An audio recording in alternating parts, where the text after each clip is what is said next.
Hello and good evening students and welcome to Byju's Exam Prep IAS. So today before we start our daily quiz, here are two very important announcements that on 4th June we have offline workshops both in Hyderabad conducted by Deekshit sir and in Chennai conducted by Nisha ma'am to guide you regarding your UPSC Civil Services exam preparation for the year 2024. So do not forget to register for the same using the link in the video description. Now here is our first question. How many of the following statements are true regarding multiple sclerosis? It is an autoimmune disease. It mainly affects the cardiovascular system of our body. Presently, there is no cure for the disease. We have taken this question because on 30th May was the World Multiple Sclerosis Day.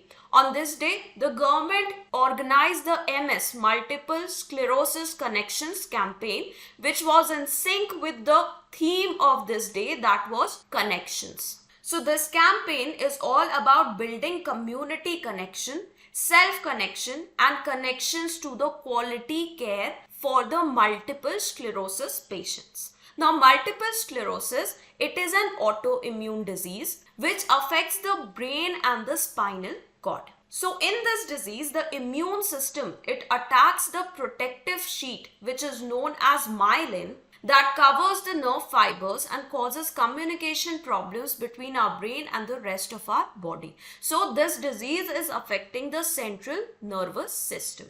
As of now, there is no known cure for this disease. However, physiotherapy and medication can suppress the immune system, which can help with the various symptoms and slow the progression of the disease. So, if we go back to the question, this is correct, this is incorrect, this is correct. So, your correct answer is B.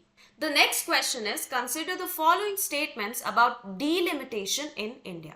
Both center and states can set up delimitation commissions for the division of constituencies at national and state levels respectively.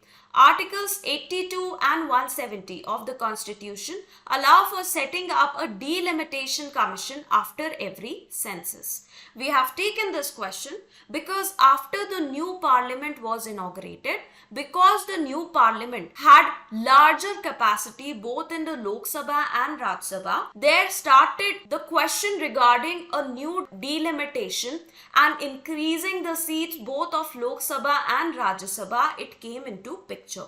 However, the center has said that it is right now in no hurry to go ahead with delimitation of constituencies for the parliament. So delimitation, please note that for this activity, the delimitation commission can be established only by the union government. So it is appointed by the president of the country and it works in collaboration with the Election Commission of India. Under Article 82, the Parliament can enact a delimitation act and appoint a delimitation commission after every census for delimitation of constituencies of the Parliament. Under Article 170, the Union government can do the same activity for delimitation of constituencies of the state legislatures. So if we go back to the question, this is incorrect. States do not have such power.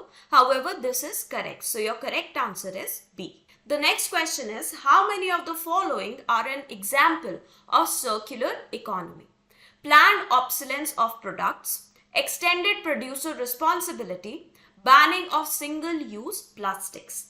We have taken this question because the scheme for circular economy in Smart Cities program, it has gotten the approval of the government. So what do we understand by circular economy? It is an economic system which is based on reuse, regeneration of materials or products, especially as a means of continuing production in a sustainable or environmentally friendly manner. So this economy, this concept, it starts from the design stage itself, where the companies must design their products in such a way that they are more durable so that the wastage both in their production process and their usage, it is reduced.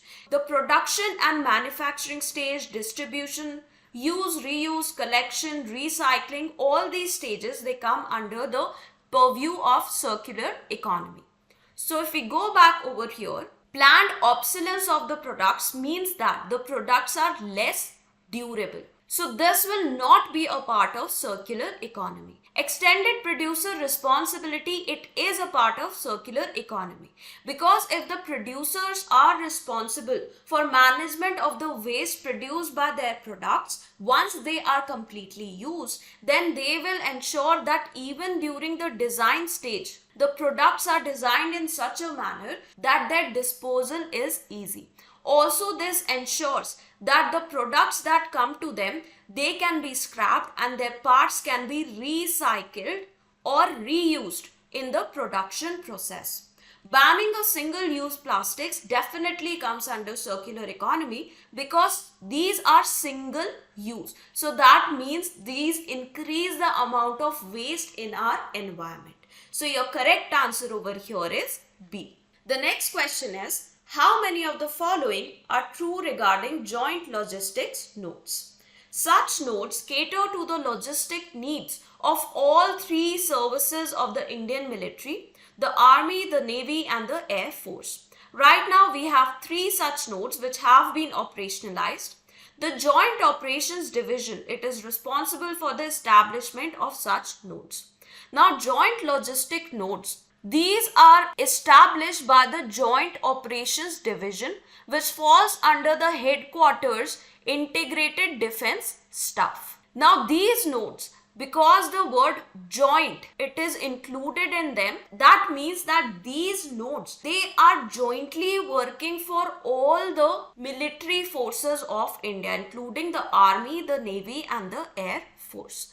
As of now, we do have three such nodes which have been operationalized, one in Mumbai, one in Guwahati and one in Port Blair in Andaman and Nicobar Islands. However, there are plans to establish additional joint logistic nodes in Leh, in West Bengal and in Tamil Nadu very soon. So if we go back to the question, this is correct and this is also correct. So your correct answer is C. Now we come to a PYQ from the year 2012. A Lord Buddha's image is sometimes shown with the hand gesture called Bhumi Sparsh Mudra. It symbolizes Buddha's calling of the earth to watch over Mara and to prevent Mara from disturbing his meditation. Buddha's calling of the earth to witness his purity and chastity despite the temptations of Mara. Buddha's reminder to his followers that they will arise from the earth and finally dissolve into the earth, and thus this life is transitory. Both statements A and B are correct in this context. Now, Bhumi Sparsh Mudra, which is also known as touching the earth, it represents the moment of Buddha's awakening as he claims the earth as a witness of his enlightenment. In course of his meditation, Buddha was tempted by a demon known as Mara, who sent his armies many kinds of temptations and finally a challenge that Buddha must defend his claim of enlightenment. Buddha then touched the earth and called the earth to witness his achievement. So over here in this question, option B is our correct answer. Now we come to the fact of the day, which is about ERSO pilot project, Electronics Repair Services Outsourcing. Now the Ministry of Electronics Information Technology, it has launched a pilot project on ERSO in the city of Bengaluru. Now this is a significant move towards establishing India as a global electronics powerhouse. This starting of the pilot project, it aims to make India the most appealing destination for outsourcing repair services for the ICT services all across the world. Now in Bengaluru, this project, it will run for a duration of 3 months, where 5 prominent companies have voluntarily come forward to participate in this project and contribute their expertise. Upon the completion of this pilot phase, a comprehensive evaluation will be conducted, allowing for necessary modifications for the policies and processes. This will ensure that this initiative of India is properly refined and optimized before it can be scaled up at the national level. Now, by offering such affordable and reliable repair services for the ICT products worldwide, this will ensure two objectives. One, the revenue potential from this industry is expected to be around $20 billion in the next 5 years. Secondly, this will also ensure to reduce the e-waste in the world.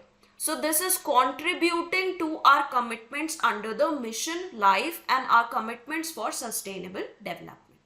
So that is all about today's daily quiz. I hope you were able to understand all the concepts. So do not forget to tell us in the comments how many questions were you able to answer correctly. So thank you very much and have a very good day ahead.